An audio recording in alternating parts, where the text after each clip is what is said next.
Welcome again, viewers and subscribers, to yet another program. Thanks for stopping by. Before you leave, please remember to subscribe and hit that notification bell so whenever we drop a video, you are being notified. Welcome to my YouTube channel.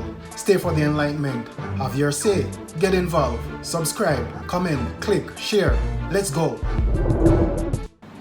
This week we want to take a look at a documentary commissioned by Earth Ambassadors with Dr. Clayton in association with the Association of Commonwealth Universities.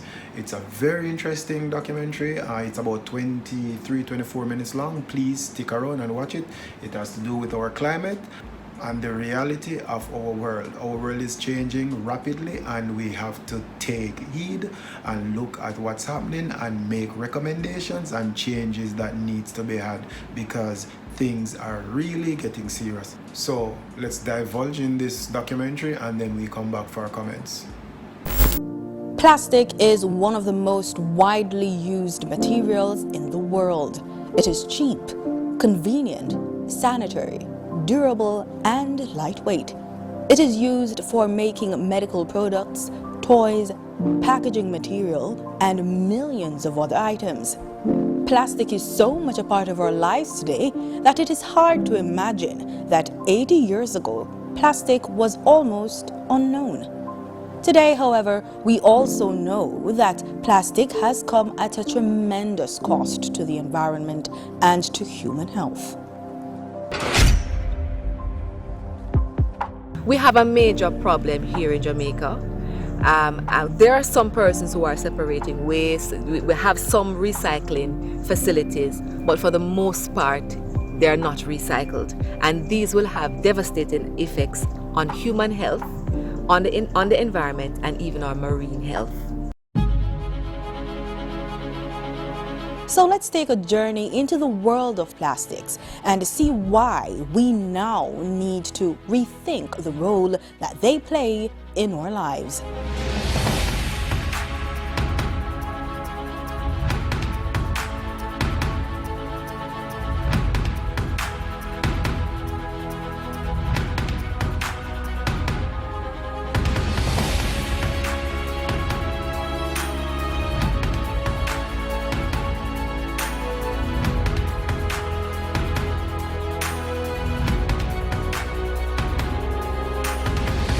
Most plastic is made from fossil fuels, gas or oil, which are refined into ethane and propane, which are then heat treated to turn them into ethylene and propylene. Every stage requires a lot of energy, so about 6% of the world's consumption of fossil fuels is used to make plastics. Plastic is a problem from its cradle to its grave. This versatile, convenient, inexpensive product is one of global warming's worst enemy. At conception, its main ingredients are pulled from freshly extracted fossil fuels in oil refineries and gas processing plants. Naphtha, a crude oil-based substance, and ethane, a liquid natural gas. Our consumption of plastics is increasing. Of all the plastic that has ever been made, over half was produced in the last 15 years, and almost none of that, not even 10%, has been recycled. By 2050, we will be using about 20% of the world's fossil fuels just to make plastic. At that point, plastic alone will be responsible for nearly 15% of the world's carbon emissions. At every stage, including as waste, plastic continues to impact the amount of CO2 that is in the atmosphere and subsequently climate change. Collectively, we emit around 50 billion tons of CO2 annually, with atmospheric concentration of 414 parts per million. This means that at every stage, plastic contributes to this. 98 to 99% are derived from fossil fuels for their production.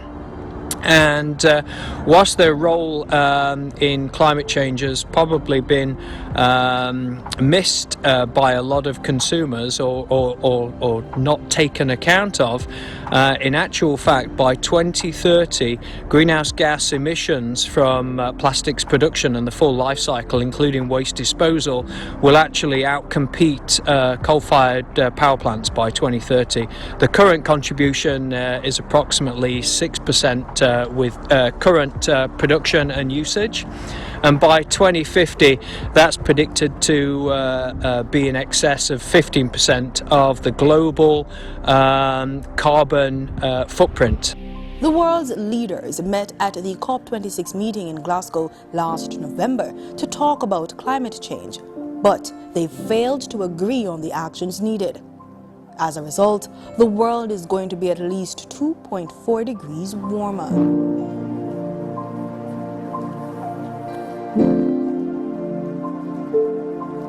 That does not sound like much, but it means storms, floods, and droughts that will force over 150 million people to become refugees by 2050.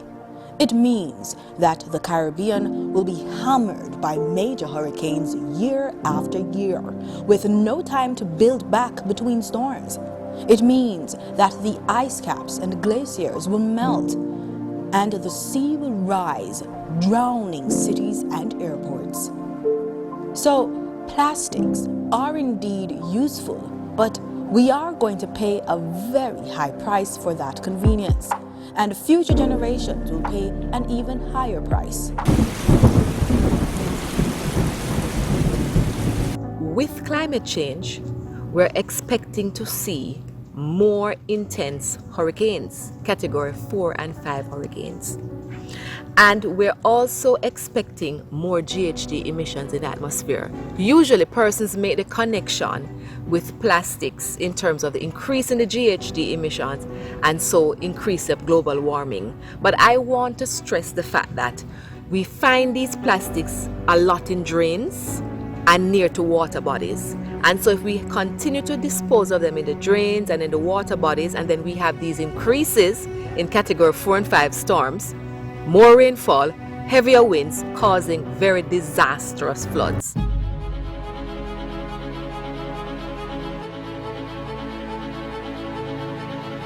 Climate change, the mother of all externalities, is a sensitive and high consequence issue for small island developing states. The adverse effects of climate change are not restricted to SIDS. However, the tragedy of the predicament of SIDS is the proportional impact of climate change. SIDS are nations with varying political and economic power and can be categorized as islands with high vulnerabilities and limited adaptive capacity that make minuscule contributions, less than 0.0035% to total global greenhouse gas emissions.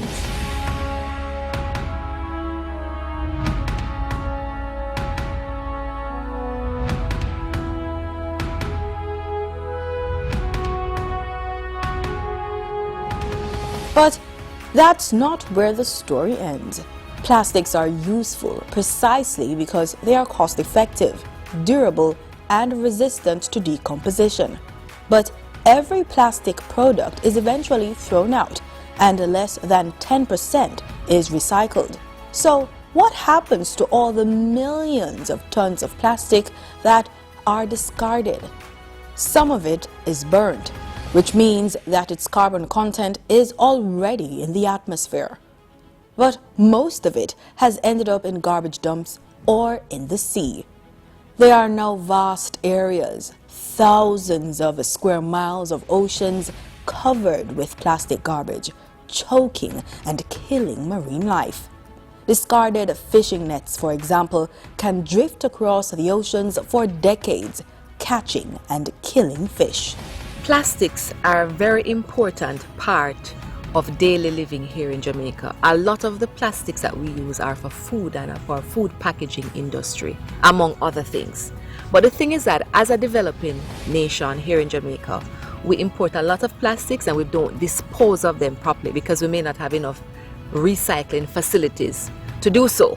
And so 15% of the waste that households generate are actually plastics.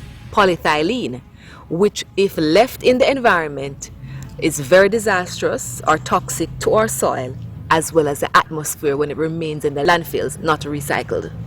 The impacts of mismanaged plastic waste on the climate, on livelihoods, and on the ecosystems of developing countries are an urgent development challenge which requires system thinking.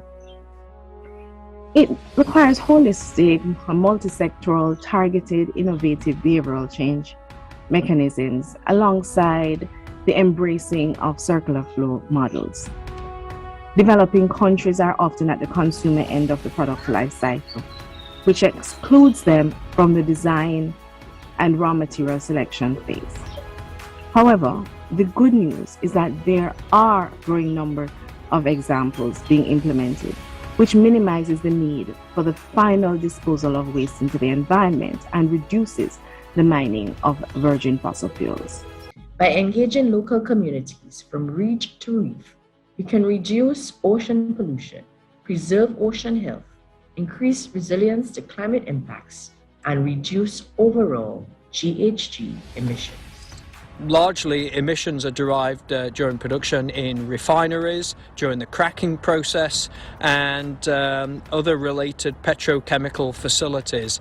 There are some releases of greenhouse gas emissions during transportation and use of consumer plastics, and then the other large contributor is when at the end of life, so when plastics are either used waste to energy, in facilities where they can be combusted at high temperatures. That leads to greenhouse gas emissions. But in many jurisdictions, including third world countries and small island states, there's illegal burning and combustion of plastics. All of this contributes to greenhouse gas emissions.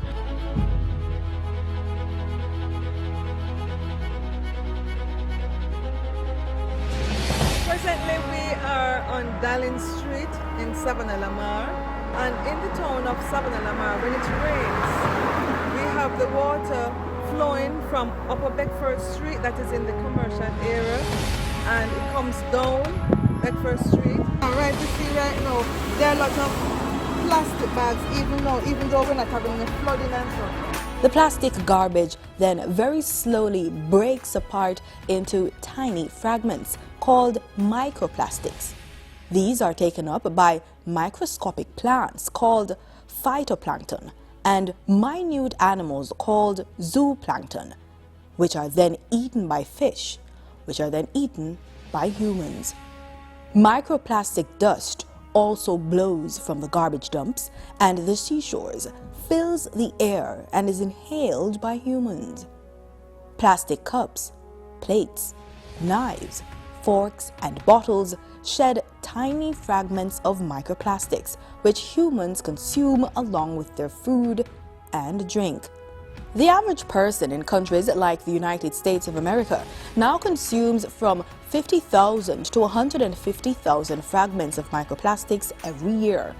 Babies get a particularly heavy dose, as their milk bottles and nipples shed microplastics, which are taken up in the brain, muscle, liver, lungs, spleen, kidneys, and other organs. So plastic is poisoning us. Whenever all these bottles that they throw in the river or cork, they're full of water. So whenever they flush to the sea, they're under the sea bottom. Okay. So whenever we sell our nets, sometimes you understand you diving, like you're snorkeling, you see a lot of trash, like plastic, like that the catching stands and cannot float, that it can come back to the beach, that we can pick up to throw in the garbage bin.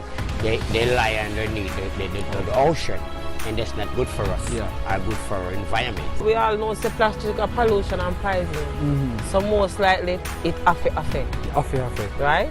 Because as long as you have the plastic, you are gonna always have plastic issue. So what would you want other people in the community to do to reduce the plastic waste?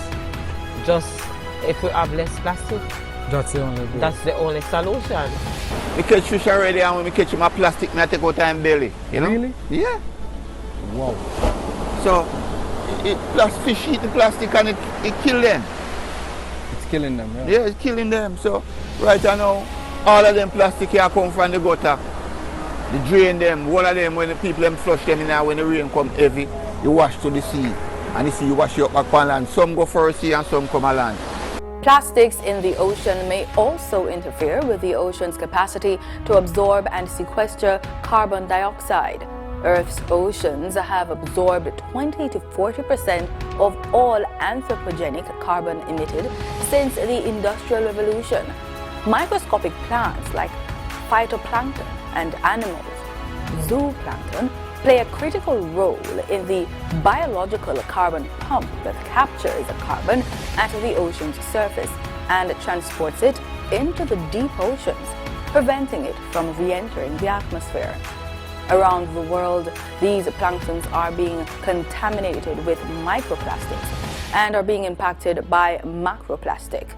Plastic pollution can reduce the ability of phytoplankton to fix carbon through photosynthesis. It can also reduce the metabolic rates, reproductive success, and survival of zooplankton that transfers the carbon to the deep ocean. Research into these impacts is still in its infancy, but early indications are that plastic pollution interferes with the largest natural carbon sink on the planet.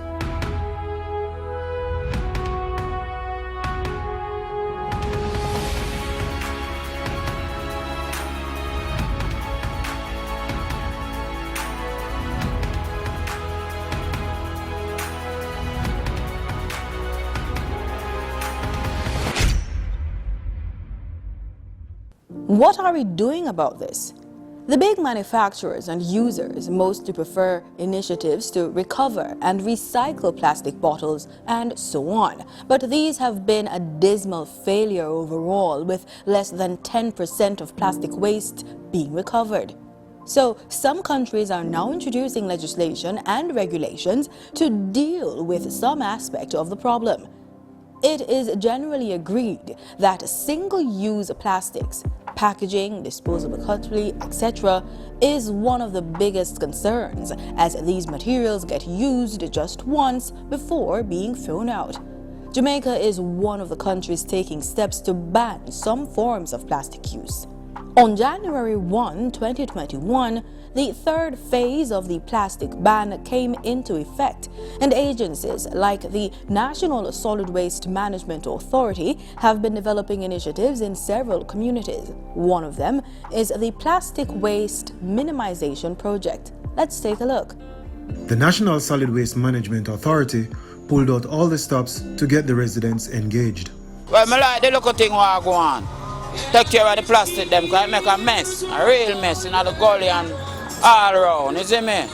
This plastic waste minimization project is a wonderful thing because it teaches persons how to sort their garbage and how to properly dispose, because as environmental wardens we have to educate. We have other partners, namely 360 and recycling partners, which we continue to work with, and we will work with those groups and to see if we can have a sustainable livelihood for the plastic waste being generated by the community. Laced with a host of other government agencies, the Plastic Waste Minimization Project is no doubt at the front and center of the government's objective to tackle climate change. The main objective is to build climate resilience in the fisheries sector and also to introduce alternative livelihoods to fishermen. Jamaica is experiencing different levels of climate change. So we are here today to share some of the information with the fisher folks of Raytown, because Jamaica is overfished and we are affected by climate change. The Plastic Waste Minimization Project is one of many responses to the problem of garbage destroying marine life. GhostNet accounts for approximately 70% in terms of weight of the plastic that is out there in the marine environment. It's a good look. That's how the residents are describing the National Solid Waste Management Authority's initiative, the Plastic Waste Minimization Project, right here in Raytown. This is not something that governments can do alone. Community action is also essential. Earth Ambassadors, a group of young people from across the globe, is one of the leading organizations dedicating their time and resources to deal with the problems of the pollution, damage to health, damage to the environment, and climate change caused by plastics. Let's look at one of their activities. The restoration of the ecological system has been in the works under various governments and worldwide agencies for quite some time now. As the need for the acknowledgement of climate change is more evident than ever, these young people are making their mark in the fight for the planet. The group, comprised mostly of graduates of the Caribbean Maritime University, embraced the challenge to take on this project to transform our coastlines one community at a time. The residents welcomed the group's undertaking and pledged to work with them to keep their surroundings clean. We've never had an amazing group like this come and partner with us from a different part of the island. It's usually just some of the fishermen and some of the kids from Podgy Beach. Today's activity will not only leave an indelible mark on the citizens of Port Maria, but also spur them on to become more responsive to the care of their environs. This initiative, we can boldly and proudly say that it will last for a very long time because it is now a part of us, it is now our lifestyle where we practice our 7 R's to waste management, which includes rethink, refuse, reduce, reuse, repurpose, recycle, and reflect. And do you think this initiative will have a lasting impact on the residents here at Podgy Beach? I'm hoping that they will reflect and say, I should probably reduce my use on this item. And then in return, they will, inform their friends and family and educate them as well. And their other friends and families will educate their friends and families as well. The Port Maria Police Hierarchy was in full support of the day's activities and even pledged to become partners with the organization. So of course we are very elated to see young people within our space and in a positive light. That is always very commendable. Groups that really speaks to the environment is really groups that we endorse. Young people are usually at the forefront of revolutions, and Earth Ambassadors are hoping this initiative will indeed effect the change they seek. It's very encouraging. We have been spending the last 2 weeks or so just speaking with persons in the community, getting them more environmentally aware, because we recognize that persons do not even realize the kind of damage they're doing to the environment in their simple daily actions. And so we've been spending a lot of time, particularly with the fisher folks, just teaching them how to protect this area, and that's part of what we're hoping to achieve. In every community that we go, we do not just go to clean and leave it, but we go to educate with the view that we will ultimately change behavior. And as they practice our 7 R's, 2 of those R's really speak about a transformation in thought, and that's our first R being rethink and the last R being reflect. Because each time you go through that process, we ask you to reflect on what you just did and to see whether or not you could have improved on it.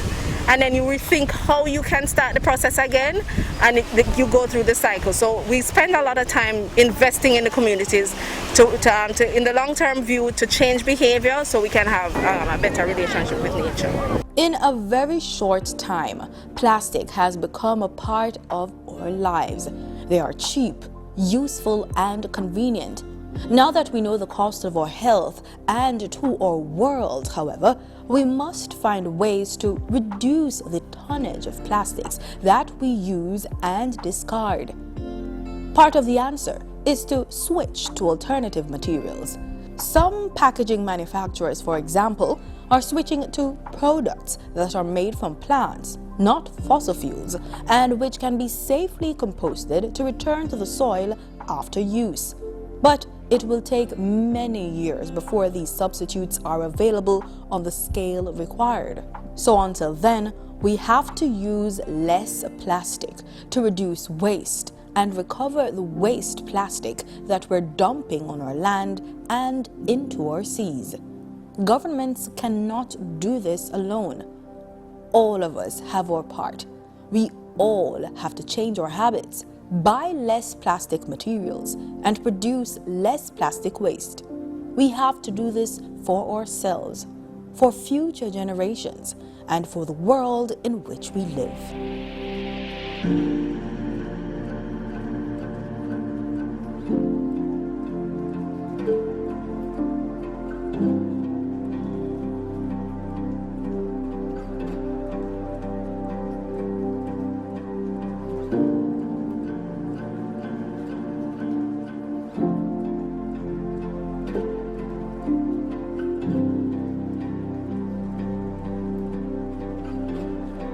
Every mickle make a muckle. Small things, when combined one by one, can have a big effect.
It is what it is. Our world is in crisis mode.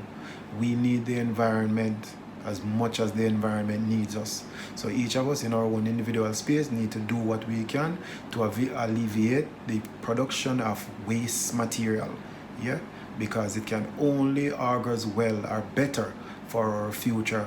Climate change is real, irrespective of what you hear some preacher or some right-wing politicians want to say. It is a reality.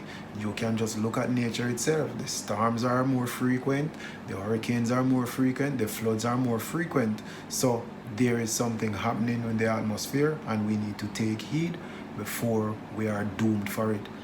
If you have never shared a video for me, this particular show is one that you should take priority in sharing, posting, reposting, sending it to friends. Let us help to galvanize a community around climate change because we need the world. So until next time, like, subscribe, share.